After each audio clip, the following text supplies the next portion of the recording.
Salamun salam kamiskil khitam alaikum uhaiba banaya kiram ya bisa.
Alhamdulillahi Rabbil Alamin. Wassalatu wassalamu ala sayyidil mursalin wa ala alihi wa ashabihi ajma'in. Qala rabbi shrah li sadri wa yassir li amri wahlul 'uqdatam min lisani yafqahu qawli. Amma ba'du. Hadratil mukarramin, para alim, para kiai, para guru yang kami hormati, para bapak, ibu, jamaah semuanya yang selalu dirahmati Allah Subhanahu wa Ta'ala. Saya mengajak dulu kepada panjenengan semuanya yang hadir, ayo bareng-bareng kita ungkapkan rasa syukur kita kehadiran Allah Subhanahu wa Ta'ala dengan ucapan kalimat hamdalah, alhamdulillahirabbil alamin. Nanti saya sampaikan kepada panjenengan, kita sangat beruntung menjadi umat baginda Rasulullah Sallallahu Alaihi Wasallam. Sangat beruntung. Umpama kita tidak mengikuti baginda Rasulullah Muhammad Sallallahu Alaihi Wasallam, tidak akan selamat. Saya bacakan di bab itu. Ini seringkali, makanya saya sampaikan sebagai mengingatkan kembali. Di dalam kitab Bibah yang sering kita baca, di dalam Al-Hadisus Salim, ada hadis yang kedua di sana. Intinya saya sampaikan kepada panjenengan sebagai umat baginda Rasulullah Sallallahu Alaihi Wasallam. Nanti di hari akhir itu umat Rasulullah Muhammad Sallallahu Alaihi Wasallam dibagi menjadi tiga. Sulusun yadkhulunal jannata bighairi hisab. Sepertiga umat Rasulullah nanti masuk surga tanpa hisab. Kira-kira kita masuk di situ enggak? Masuk surga tanpa hisab, tanpa perhitungan, langsung bleng. Enak? Bisa kita masuk di situ? Bisa. Insyaallah. Mudah-mudahan kan begitu. Cuman syaratnya harus punya amalan khusus. Punya panjenengan amalan khusus yang dilakukan secara istiqomah. Punya kira-kira? Tuh, saya tanya kan? Punya enggak panjenengan punya amalan khusus? Tidak ada yang punya. Kalau kita mempunyai amalan khusus yang dilakukan secara istiqomah, walaupun hanya sedikit, insya Allah masuk golongan ini. Kalau kita mengandalkan sholat kita, tidak cukup. Kalau kita sholat Allahu Akbar, ingat yang diingat siapa? Ingat apa? Makanya nggak cukup kalau kita hanya mengandalkan sholat kita. Tapi kalau tidak sholat malah justru kalah. Sudah, okay. Nomor satu, sepertiga umat baginda Rasulullah masuk surga tanpa hisab. Yang kedua, wasulusyatu nabi dulu bima khotoyahu bayu farulahu. Sepertiga lagi umatnya baginda Rasul menghadap kepada Allah dengan membawa dosa-dosa, dengan membawa kesalahan-kesalahan, tapi dosa-dosa yang dibawa, kesalahan-kesalahan yang pernah dilakukan, bayu farulahu, diampuni oleh Allah. Kita kira-kira di sini, no? Menghadap Allah dengan membawa dosa, dengan membawa kesalahan, tapi semua dosa-dosa itu diampuni oleh Allah. Ini yang mungkin kita ada. Gitu? Kita kan sering toh berbuat maksiat dan dosa, sering. Mau duduk di rumah saja bisa maksiat, bisa dosa. Apalagi jagongan. Ada jagongan. Apalagi ngerumpi. Sudah. Seluruh panca indera kita ini, mulai dari mata, telinga, mulut, semua gampang untuk berbuat dosa, gampang sekali. Tapi kita berharap ketika menghadap Allah Subhanahu wa Ta'ala, kesalahan dan dosa-dosa kita ini diampuni oleh Allah Subhanahu wa Ta'ala. Kalau sudah diampuni, sudah masuk surga. Paham ya? Nah, yang ketiga, ini mohon maaf, apakah kita masuk di sini? Apa yang kedua tadi? Karena rasanya yang pertama sulit, yang kedua mungkin, yang ketiga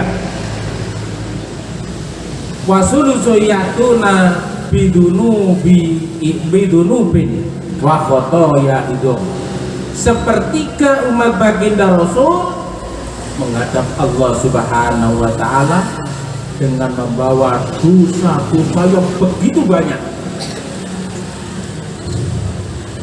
Semua hidupnya hanya dosa yang dilakukan. Tidak pernah melakukan ibadah yang mendatangkan pahala, tapi dosa. Kemudian orang ini menghadap kepada Allah dengan dosanya yang begitu banyak, catatan raportnya merah semuanya.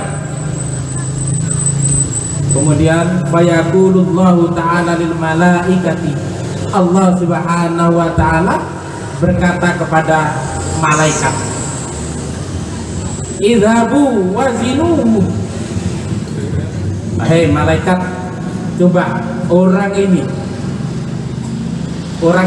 periksa, timbang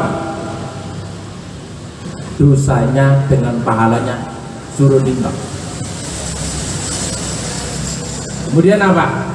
Fayaquluna ya Rabbana wajadnahum asrafu ala anfusihim wa wajadna a'malum minadz-dzunubi kamsalil jibal. Para malaikat sudah diperintahkan tadi itu untuk menimbang itu. Kemudian setelah itu para malaikat matur kepada Allah, ya Allah, sudah kami laksanakan, ternyata orang itu seluruh amalnya adalah dosa. Kamsalil jibal, seperti gunung. Coba teliti, periksa betul. Ternyata semua amalnya adalah dosa. Tapi ada satu ya Allah, ghairu annahum yashhaduna la ilaha illallah wa anna Muhammadur Rasulullah. Cuman ada satu ya Allah. Apa itu? Dia pernah membaca syahadat. Membaca? Kapan itu? Kapan kira-kira? Waktu nikah. Hanya pernah membaca syahadat asyhadu an la ilaha illallah wa anna Muhammadur Rasulullah. Hanya sekali seumur hidupnya waktu menikah. Untung pengurunya ngajak.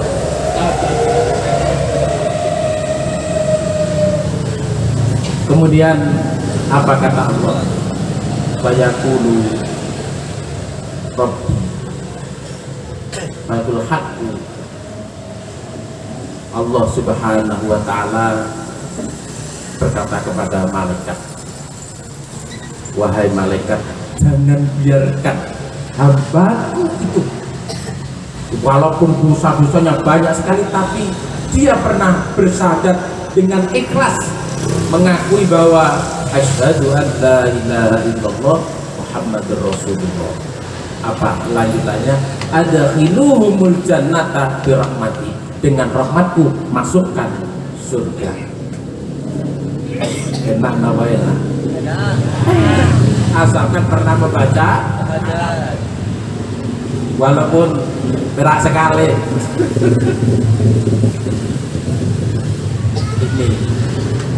Ini yang sangat penting bagi kita. Enaknya dari umat baginda Rasulullah Shallallahu Alaihi Wasallam. Para jamaah sekalian, peringatan Maulid semacam ini yang paling banyak itu diadakan di Indonesia. Di negara-negara lain, tapi sekarang mulai ada. Tapi yang paling banyak di Indonesia.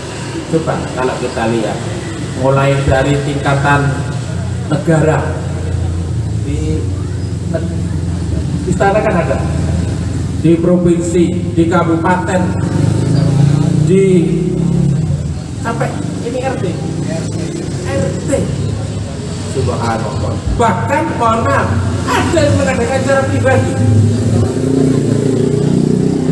Besok itu saya ada diundang Yai Letik, itu mengadakan pribadi. Malamnya saya diundang lagi mengadakan pribadi. Subhanallah. Cuman menurut Imam An-Nawawi, seorang ulama besar asli Jawa, Banten yang mendunia, peringatan Maulid Nabi Muhammad SAW itu beliau membuat kriteria, artinya tidak perlu muluk-muluk, tidak perlu gebyarnya, tidak perlu begitu, apalagi jalan sampai macet, tidak perlu ganggu orang itu. Mohon maaf, beliau menyatakan yang harus ada, bukan yang harus ya, yang mesti ada. Satu, peringatan Maulid itu ada pembacaan ayat-ayat Al-Quran. Ini ada enggak? Ada tadi. Apa itu? Mas Lukman, Mas Masjid Agung. Nah, yang kedua, ada pembacaan sholawat. Ada kan? Ada hadroh itu. Cuman mohon maaf, kadang-kadang kalau diselingi hadroh itu jamaahnya nggak baca, itu lah repot. Gitu. Tapi hadroh itu sih Pak aktif, jamaahnya nggak aktif bacanya. Padahal salah apa? Nah, kemudian yang ketiga yang mesti ada tausiah. Nah, tausiah semacam ini ada kan? Ya walaupun untuk mengingatkan saja, untuk meyakinkan saja. Dan yang ketiga ada sodako. Yang keempat ada sodako. Ada kira-kira? Aduh, kelantungan semuanya ini. Tadi disampaikan Pak Ale wajiban itu dari masyarakat, dari panjenengan, gak apa-apa untuk dinegir di dalam rangka memperingati hari kelahiran baginda Rasulullah Shallallahu Alaihi Wasallam. Kalau empat itu ada, subhanallah, luar biasa. Mudah-mudahan semuanya diterima oleh Allah Subhanahu. Para jamaah sekalian, saya sampaikan kepada panjenengan ini, kita semuanya yakin cinta kepada baginda Rasul? Yakin? Sejauh mana cinta panjenengan, cinta kita kepada baginda Rasul? Mohon maaf, cinta itu kan tidak hanya sekedar diomongkan. Kalau hanya diomongkan tapi tidak ada buktinya, cinta apa? Makanya saya sampaikan kepada panjenengan, paling tidak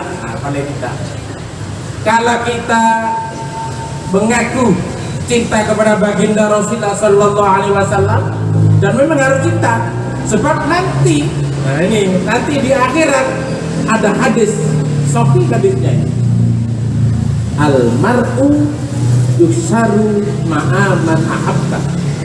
Hadis rawahu Bukhari Muslim. Seseorang nanti di akhirat akan dikumpulkan dengan orang yang dicintai. Nah, kalau kita kepada cinta baginda Rasul, nanti di akhirat mudah-mudahan dikumpulkan dengan baginda Rasul. Kan begitu. Nah, tetapi mohon maaf, harus ada buktinya. Kalau tidak ada buktinya, cintanya cinta dengan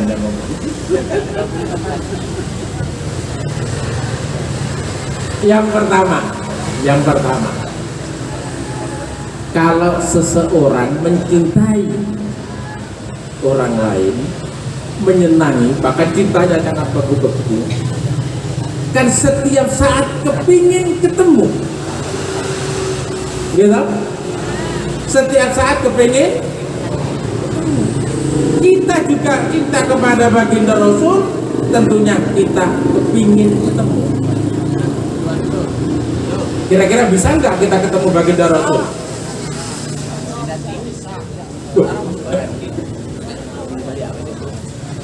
Walaupun mohon maaf, sekarang baginda Rasulullah di dunia sudah tidak ada, kan sudah di alam barzakh, dimakamkan. Di mana makamnya?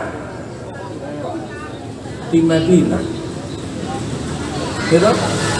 Kalau kita kepada cinta baginda Rasul udah sampai ke Mekah Madinah dibelani. Tanyakan Pak Jiboni baru dari sana ya. Dibelani. Itu menunjukkan cintanya. Ada sebuah riwayat Sayyidina Abu Bakar As-Siddiq radhiyallahu anhu pernah ditanya oleh baginda Rasul, wahai Abu Bakar, apa yang engkau cintai di dunia ini? Apa yang kau cintai, yang paling kau cintai di dunia ini? Kemudian sahabat Abu Bakar ini menjawab, ya Rasul, ada 3 perkara yang sangat saya cintai di dunia ini. Yang pertama, al-julusu baina yadaika. Aku sangat senang, kata Abu Bakar, kalau apa? Duduk bersama Rasul. Apa itu namanya? Jagongan, motamoyan dengan baginda Rasul. Subhanallah. Kemudian yang kedua, wan nadharu ilaika ya Rasul. Aku sangat senang kalau melihat wajahmu. Coba. Kemudian yang ketiga, wa infaqu mali alaika. Aku senang kalau hartaku saya infakkan untuk kepentinganmu. Ini jawaban Sayyidina Abu Bakar ketika ditanya oleh baginda Rasul. Makanya ayo kita berusaha bisa sowan ke Rasulullah Sallallahu Alaihi Wasallam, walaupun dengan berbagai cara. Sebab ada hadis riwayatnya Imam Muslim, anna Rasulullah Sallallahu Alaihi Wasallam maqala, sesungguhnya Rasulullah Sallallahu Alaihi Wasallam bersabda, inna min ummati hubballi asaddu hubballi yakununa min ba'di yawaddu ro'ani, begitu, walau bimalin wa.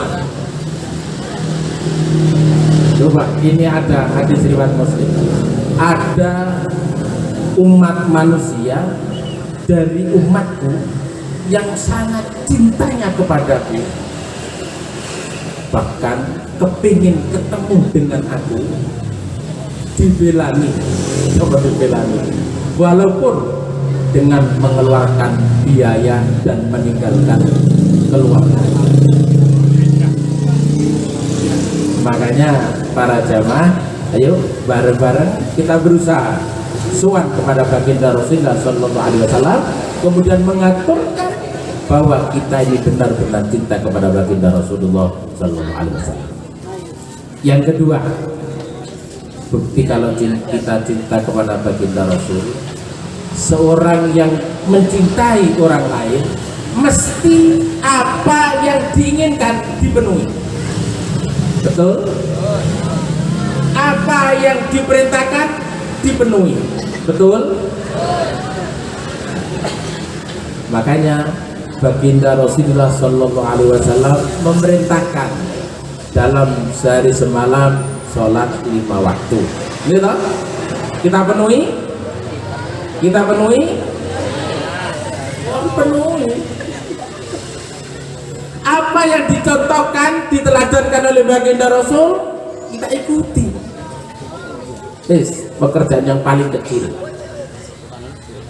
Kita setiap hari bekerja, pekerjaan yang paling setiap hari kita lakukan makan dan minum, gitu. Setiap hari kita kerjakan. Rasulullah mengajarkan, memerintahkan, kalau kamu makan atau minum, makanlah dengan tangan benar. Kita pernah nggak makan dengan tangan kiri? Rokokan. Rokokan bukan makan, nyedot. Gitu. Ini kecil, tapi kalau kita lakukan, kita ittiba pada Rasul, pahala kan? Rasulullah memerintahkan kalau kamu makan minum dengan duduk tenang. Kita seringkali makan minum dengan betul. Di pesta-pesta gak disediai tempat duduk, makanya sambil jalan kemana-mana. Loh, ini bukan ajaran Rasul. Rasulullah memerintahkan makan minum dengan duduk tenang. Panjenengan ada di dalam Al-Quran ada namanya surat Muhammad, ada enggak? Di salah satu ayatnya mengatakan terkait dengan makan minumnya. Di salah satu ayat di dalam surat Muhammad mengatakan, walladzina kafaru yatamatta'una wa ya'kuluna kama ta'kulul an'am wan naru matwan lahum. Coba panjenengan cek. Insyaallah ayatnya ayat yang ke-13.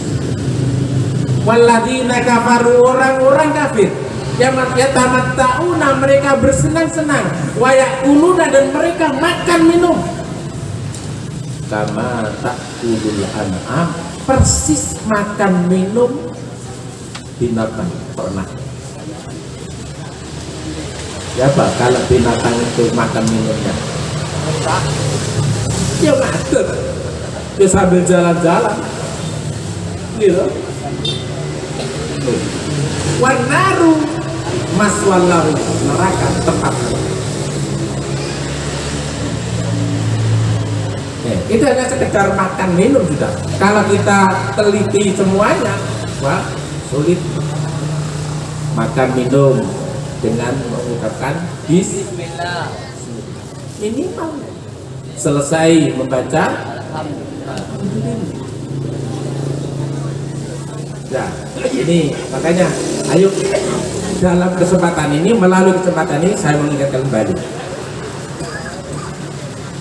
sekecil apapun tuntunan dari Rasulullah Shallallahu Alaihi Wasallam, ayo diikuti dengan baik. Insya Allah kalau kita mengikutinya dengan baik, kita mengikutinya dengan, mohon maaf, dengan ikhlas, insya Allah kita semuanya yang kita kerjakan pahala. Kemudian yang ketiga itu bukti cinta. Dari kalau yang kedua itu bukti cinta kita, kalau Rasul memerintahkan kita ikuti, Rasul mencontohkan kita ikuti, Rasul meneladani kita ikuti. Tadi yang dibacakan oleh siapa? Apa tadi? Ya panitia tadi itu. Itu lakon kana lakum. Nah itu aja. Baru saja menghafalkan untuk hafal. Sudah.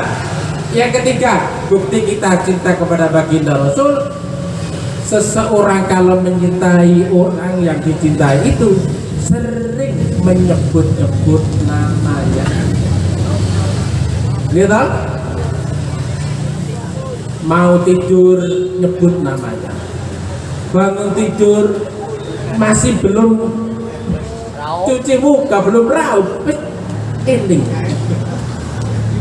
Nah, kalau kita cinta kepada baginda Rasul, senang nyebut-nyebut namanya, gitu. Nyebut-nyebut namanya kalau kepada baginda Rasul, senang membaca sholawat. Makanya baca sholawat paling tidak minimal dari semalam 100 kali. Gampang. Oke, panjenengan saya beri amalan, mudah-mudahan bisa diistiqomah. Boleh panjenengan itu membaca wiritan macam-macam, boleh, apapun boleh, tapi paling tidak 3 ini bisa istiqomah sudah luar biasa. Pertama, membaca istighfar.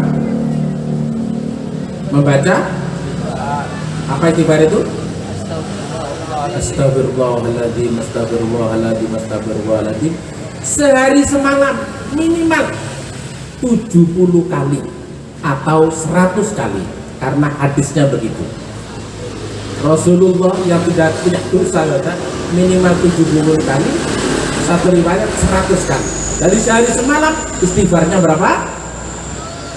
100. Istighfar itu mempunyai orientasi ke belakang. Yang sudah dilewati, istighfar kan minta ampun. Dari pekerjaan-pekerjaan yang sudah kita lewati, yang banyak dosa, banyak maksiat, dihapus dengan istighfar. Istiqomahkan panjenengan setiap hari, sehari semalam, jangan sampai kurang dari 70 atau 100 kali. Itulah enteng. Yang kedua, mohon maaf, panjenengan bisa diamalkan kontinu 3 ini saja, tambahan boleh nanti yang lain. Baca kalimat tahlil. Apa tahlil itu? La ilaha illallah, la ilaha illallah, la ilaha illallah, la ilaha illallah. Panjenengan sehari semalam minimal 165 kali. Berapa?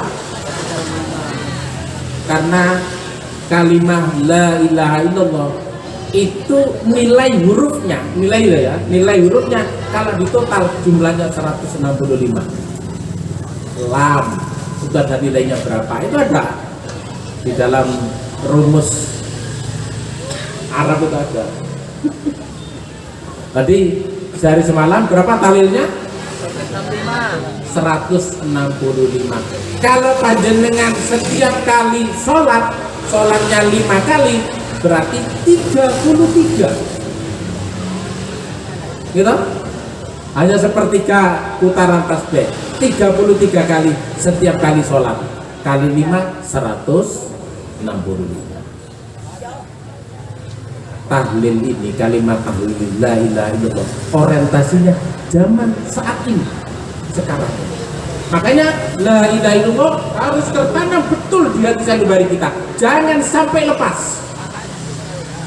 Kalimat tauhid la ilaha jangan sampai lepas. Itu kartu as kita. Kita punya habis semuanya. Kalau ada kartunya bisa dipakai loh. Bisa. Kalau tidak ada bisa. Ya, kartu dalam diri kita itu kalimat la ilaha illallah. Kalau sudah ada lukisan di dalam hati kita la ilaha illallah, sudah dakhalal jannah itu nanti. Gitu? Hadisnya banyak itu. Makanya orientasinya jangan sampai lepas. Kalau panjenengan hati kita lepas, atau di dalam hati kita ukiran la ilaha illallah terhapus karena kita mengikuti agama lain, naudzubillah, tidak akan selamat.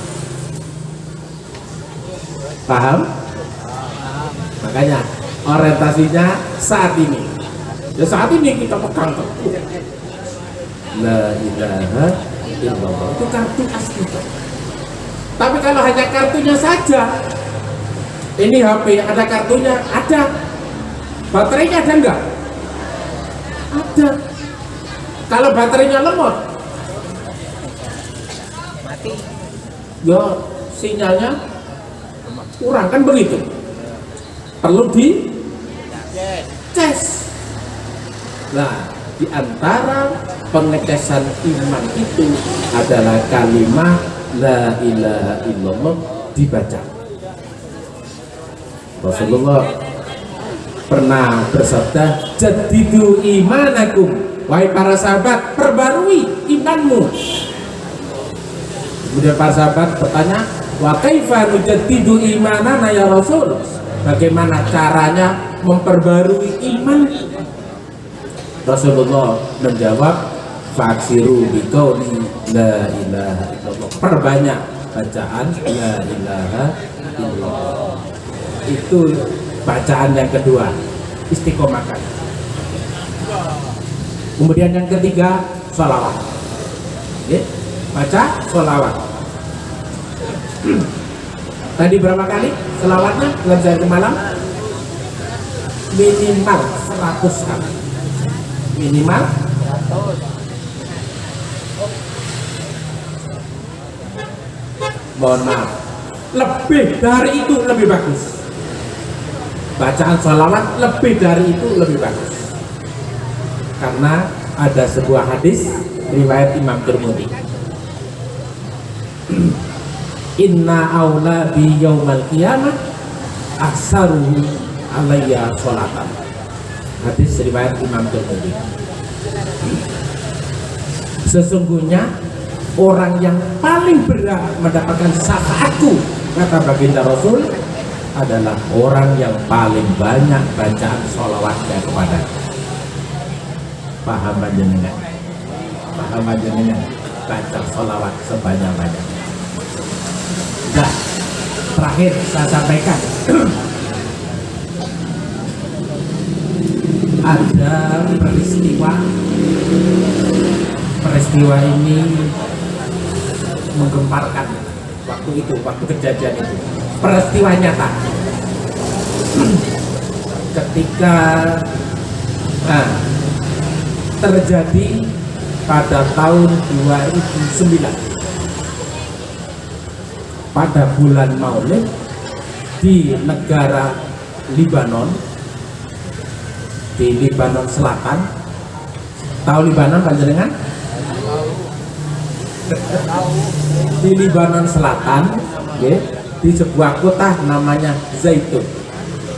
Itu setiap kali bulan Rabiul Awal memperingati Maulid. Nah, cuman caranya juga dengan kita.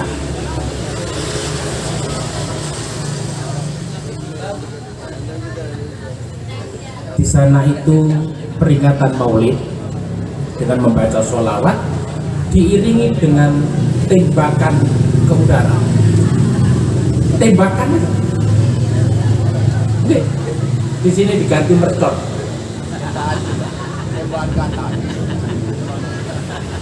Diganti mercon. Di sana tembakan pistol ini. Nah, di cerita itu, ini nyata terjadi. Begitu menembakkan ke atas, salah satu dari peluru tembakan itu mengenai seorang anak yang menyaksikan peringatan Maulid itu. Jadi kena peluru, langsung anak ini jatuh tersungkur bersibah darah. Kena peluru, namanya peluru nyasar. Kalau mercon ada. Nah, singkat cerita, ibunya anak itu sudah menjerit dalam bahasa Arab. Sudah nyalakan kepada orang-orang yang mengadakan maulid itu. Sudah begitu kena pelurunya tadi itu langsung dibawa ke rumah sakit Libanon sana. Di rumah sakit di Libanon para dokternya tidak mampu, dirujuk, cerita itu dirujuk di rumah sakit Amerika. Tahu panjenengan Amerika, kalau lewat sini Jember langsung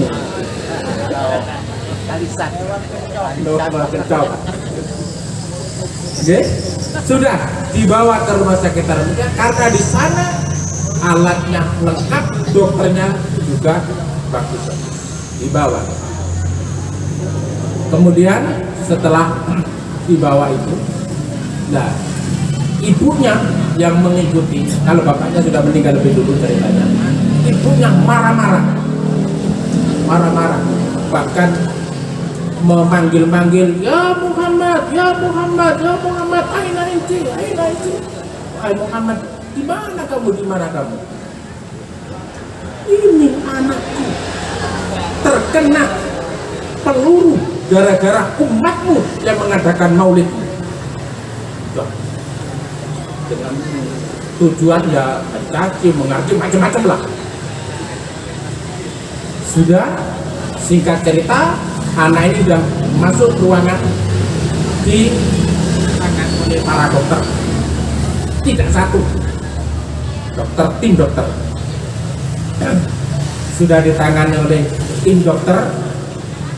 Ketua tim dokter itu menyatakan anak ini tidak tertolong. Dinyatakan oleh tim dokter itu anak ini tidak tertolong. Begitu tim dokter, ketuanya itu menyatakan begitu, kemudian ketuanya keluar, ibunya nunggu di luar kan tadi itu jerat-jerit itu. Bu, tolong panjenengan masuk ke ruangan, lihat anakmu, karena kami tidak sanggup lihat yang terakhir kalinya melihat anak. Sudah, seorang ibu dengan langkah gontai sudah mau ambruk lah gitu.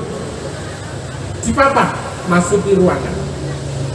Begitu masuk ke ruangan, melihat anaknya duduk di tempat tidur di bed rumah sakit itu. Setelah ibunya masuk, anak ini berkata, Ibu, tutup pintunya, tutup jendelanya, tutup, jangan biarkan dia keluar. Ibunya terhira-hira.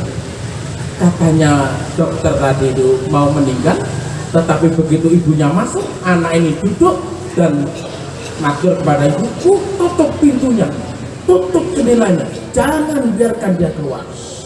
Ibunya terhira-hira. Satu diambil, wahai anakku, siapa yang kau maksud? Siapa?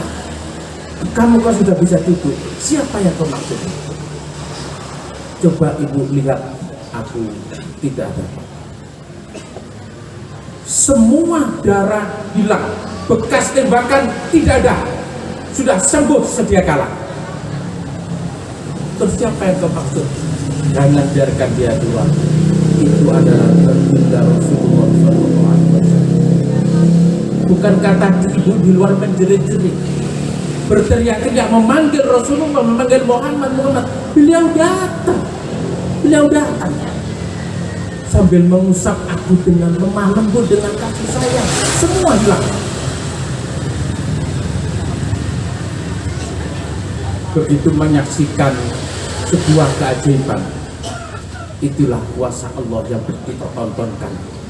Seorang ibu ini diberi diceritakan agamanya Yahudi, semua dokter agamanya Nasrani.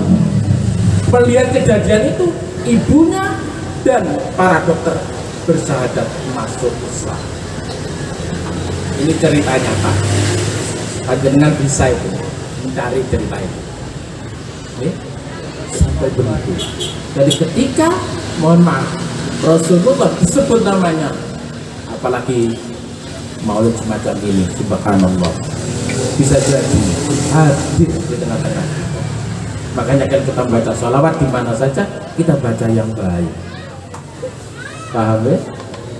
Dan satu-satunya umat manusia, satu-satunya manusia yang paling banyak disebut namanya adalah baginda Rasulullah Muhammad Sallallahu Alaihi Wasallam. Kalau dalam sehari semalam ya, Rasulullah Muhammad namanya itu disebut minimal itu 1 miliar kali. Gak percaya panjenengan? Saya buka Google, penduduk dunia ini sekarang ini tahun 2022 ini mencapai 4 miliar kurang lebih. Umat Islam 2 miliar. Umat Islam tahun 2022 ini mencapai 2 miliar. Udah 2 miliar, anggap separuhnya 1 miliar yang mengerjakan sholat. Yang mengerjakan, yang lain tidak tahu. 2 miliar, separuhnya 1 miliar penduduk dunia. Di dalam sholat menyebut nama Muhammad berapa kali? Berapa kali panjenengan? Asyhadu an la ilaha illallah wa asyhadu anna Muhammadar Rasulullah. 1 kali itu. Gitu? Allahumma sholli, terbaca salawat, Allahumma sholli ala Sayyidina Muhammad wa ala ali Sayyidina Muhammad, sudah 2. Kalau dilanjutkan, kama shollaita ala Sayyidina Ibrahim, gitu? Berapa kali itu? Loh, itu coba di dalam sholat 5 waktu saja 5 kali. Yang ada tahiyat awal, tahiyat akhir itu 4 kali. Yang hanya tahiyat akhir saja hanya subuh. Berarti panjenengan kalau sampai fil alamina innaka hamidum majid, panjenengan membaca sehari semalam menyebut nama Muhammad itu 33 kali. Coba dihitung. Itu belum sholat sunnah loh ya. Masih sholat wajib toh. Sehari semalam nyebut nama Muhammad 33 kali. Kalau kali 1 miliar berapa? Sehari semalam tuh. Coba, ada nggak kira-kira orang yang bernama itu? Nggak ada. Belum lagi sholat sunnah, belum lagi urutan semacam ini. Oh subhanallah. Makanya kita sangat beruntung mengikuti, memeluk apa yang diajarkan oleh baginda Rasulullah Sallallahu Alaihi Wasallam. Mudah-mudahan kita semuanya nanti seperti yang dijanjikan oleh baginda Rasulullah Sallallahu Alaihi Wasallam, almar'u yuksaru ma'aman ahabbah. Orang itu akan dikumpulkan di surga bersama orang yang dicintai. Amin Allahumma amin. Sedikit ini yang dapat saya sampaikan, mudah-mudahan dibarengi dengan rahmat, taufik dan hidayah dari Allah Subhanahu wa taala sehingga dapat menjadikan siraman bagi kita semuanya yang sedikit kalau kita amalkan insya Allah akan menjadi keberkahan dalam hidup kita ini. Demikian akhir kalam, hadanallahu wa iyyakum ajmain. Wassalamualaikum warahmatullahi wabarakatuh.